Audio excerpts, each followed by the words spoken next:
Cricket থেকে অবসর শিখর ধাওয়ানের। আন্তর্জাতিক ক্রিকেট থেকে অবসর শিখর ধাওয়ানের।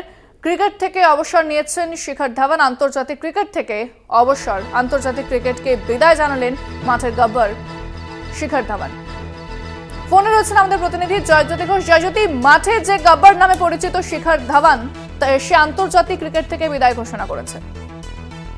একেবারে ইন্দ্রাণী, দেখো আজকে সকালবেলায় তিনি সোশ্যাল মিডিয়ায় পোস্ট করেছেন এবং এরই সাথে বলা যেতে পারে যে 14 বছরের তৃতীয় কেরিয়ারের পরিসমাপ্তি শিখর ধাওয়ানের। এবং শিখর ধাওয়ান 24টি আন্তর্জাতিক শতরান এবং আজকে সোশ্যাল মিডিয়ায় তিনি যেটা জানিয়েছেন যে তিনি তার ছোটবেলার কোচকে কৃতজ্ঞতা জানিয়েছেন এবং তিনি যে এত বছর ধরে খেলেছেন ইন্ডিয়ান টিমের হয়ে, সেটাই কিন্তু তার কাছে সবচেয়ে বড় সাফল্য তিনি জানিয়েছেন। এবং শিখর ধাওয়ানের কথা বলতে গেলে বলতে হয় যে আইসিসি টুর্নামেন্টের আগে সবসময় আমি দেখতাম যে শিখর ধাওয়ানের ব্যাট কিন্তু জ্বলে উঠতো। এবং আইসিসি টুর্নামেন্ট যদি তুমি দেখো 2013 আইসিসি চ্যাম্পিয়ন্স ট্রফি, 2015 বিশ্বকাপ, 2017 আইসিসি চ্যাম্পিয়ন্স ট্রফি, প্রতিটি টুর্নামেন্টে তার ব্যাট জ্বলে উঠেছে।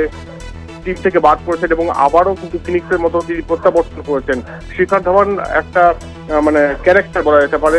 অবশ্যই শিখর ধাওয়ান অন্যতম সেরা ওপেনার হিসেবেও থাকবে ভারত ক্রিকেটে।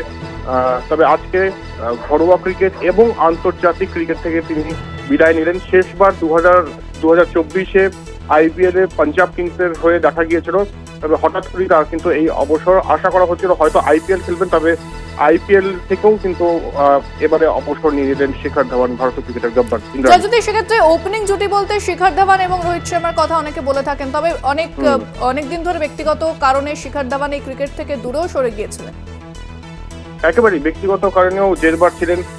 তবে চ্যাম্পিয়নরা কিন্তু তাদের ব্যক্তিগত সমস্যা থেকে বাইরে রেখে সবুজ গালিচায় পারফর্ম করে থাকেন। আমরা দেখেছি হার্দিক পান্ডিয়ার ক্ষেত্রেও দুরন্ত পারফরমেন্স করেছেন টি-20 ওয়ার্ল্ড কাপে।